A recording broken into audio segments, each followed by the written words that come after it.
महायुतीत येऊ घातलेल्या या मोठ्या भूकंपाचा हा एक धक्का मानला जाऊ लागला आहे।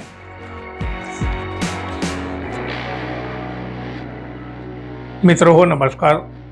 गेल्या काही दिवसापासून महाराष्ट्रातील काही मंत्री भलतेच वादग्रस्त ठरलेले आहेत। राज्याच्या राजकारणात तर त्याची मोठी चर्चा झालीच आहे, पण एकंदर महायुतीच्या प्रतिमेला डागाळून टाकण्याचं काम या मंत्र्यांनी केलेलं आहे। मुख्यमंत्री देवेंद्र फडणवीस हे आपल्या मंत्रिमंडळावर अंकुश ठेवण्याचं काम करतात, म्हणजे निदान तसं दाखवलं तरी जातं, पण तीन पक्ष महायुतीत असल्यामुळं त्यांची पावलं काहीशी जपून काहीशी सावधगिरीनं पडताना दिसतात। पण तरीही जेव्हा पाणी अगदी नाकापर्यंत जातं ना, तेव्हा ते पायाखाली घेतल्याशिवाय कोणालाही सोडत नाहीत। आणि मग नाही का, त्याच पद्धतीनं त्यांनी धनंजय मुंडे यांचा राजीनामा घेतला। काही मंत्र्यांच्या कारनाम्यामुळं भाजपची इज्जत सुद्धा खतरे मिळाली ना, आणि त्यामुळं गेल्या काही दिवसापासून वादग्रस्त ठरलेल्या मंत्र्यांना डच्चू दिला जाणार आहे याची चर्चा आता जोरदार सुरू आहे।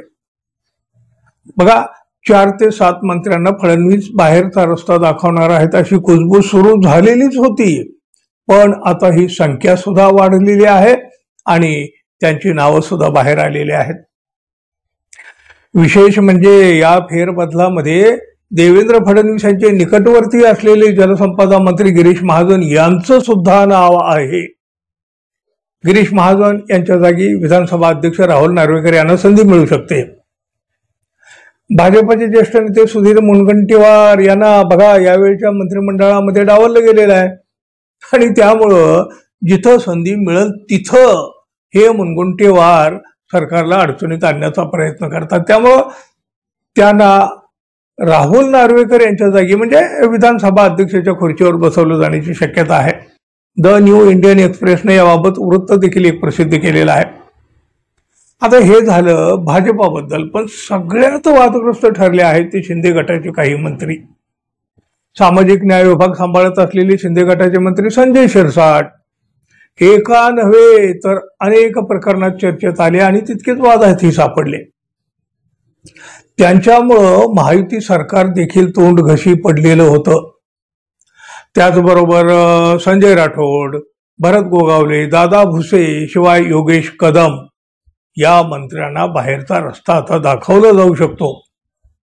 शिंदे गटाच्या सर्वाधिक मंत्र्यांना फडणवीस डच्चू देऊ शकतात, त्यामुळे शिंदे गटामध्ये मोठी अस्वस्थता आहे। अजित पवारांच्या पक्षातील पहिली विकेट पडली ती धनंजय मुंडे यांची। त्यानंतर आता प्रचंड वादग्रस्त ठरलेले त्यांच्याच पक्षाचे कृषी मंत्री माणिकराव कोकाटे सातत्यानं वादग्रस्त विधानं करणं, कृषी मंत्री असूनही शेतकऱ्यांच्या बाबतीत अपमानकारक बोलणं, सभागृहात बसून ऑनलाईन रमी खेळणं, असे प्रकार कोकाटे यांना आता चांगलेच भोवणार आहेत। कोकाटे यांच्या सोबत त्यांच्याच पक्षाचे नरहरी झिरवळ, त्यांचं सुद्धा नाव या डच्चूवाल्या यादीत आहे। या व्यतिरिक्त भाजपातील प्रचंड वादग्रस्त असलेले मंत्री नितेश राणे, त्यांना सुद्धा बाहेरचा रस्ता दाखवला जाऊ शकतो।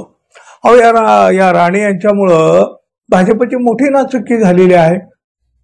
आणि त्याचबरोबर ग्रामविकास मंत्री जयकुमार गोरे त्यांची सुद्धा म्हणजे जी काही वादग्रस्त पार्श्वभूमी जर लक्षात घेतली तर त्यांच्याही मंत्रिपदाला धोका निर्माण झालेला आहे।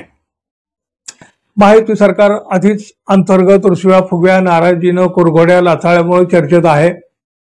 अनेक मंत्र्यांच्या कामावर फडणवीसांची करडी नजर आहे। मंत्र्यांच्या विरोधामध्ये फडणवीस फारसं काही बोलून दाखवत नाहीत, पण वेळ आल्यावरती कोणाचंच ऐकत नाहीत। मुख्यमंत्री म्हणून ते आपला अधिकार गाजवतातच। आता एका वेळीच 7 ते 8 मंत्र्यांना डच्चू दिला जाऊ शकतो, त्यामुळं महायुतीत येऊ घातलेल्या या मोठ्या भूकंपाचा हा एक धक्का मानला जाऊ लागला आहे। सगळ्यात मोठा धक्का शिंदे गटाला बसू शकतो। हा धक्का एकनाथ शिंदे कसा सहन करतात, डच्चू दिलेल्या मंत्र्यांची नाराजी ते कशा पद्धतीनं दूर करतात हे पाहावं लागेल। पाहूया आता देवेंद्र फडणवीस कोणाकोणाला आणि कशा पद्धतीनं जोर का झटका देत आहेत। ते झटका मात्र ते देणारच, आता कधी देतील, कसा देतील, कोणाकोणाला देतील हे मात्र आपल्याला प्रतीक्षा करावी लागेल। तोपर्यंत मित्रांनो, आपण अजून आपल्या चॅनलला सबस्क्राईब केलं नसेल तर कृपया सबस्क्राईब करावं ही अपेक्षा आहे। धन्यवाद, पुन्हा भेटू, तोपर्यंत नमस्कार।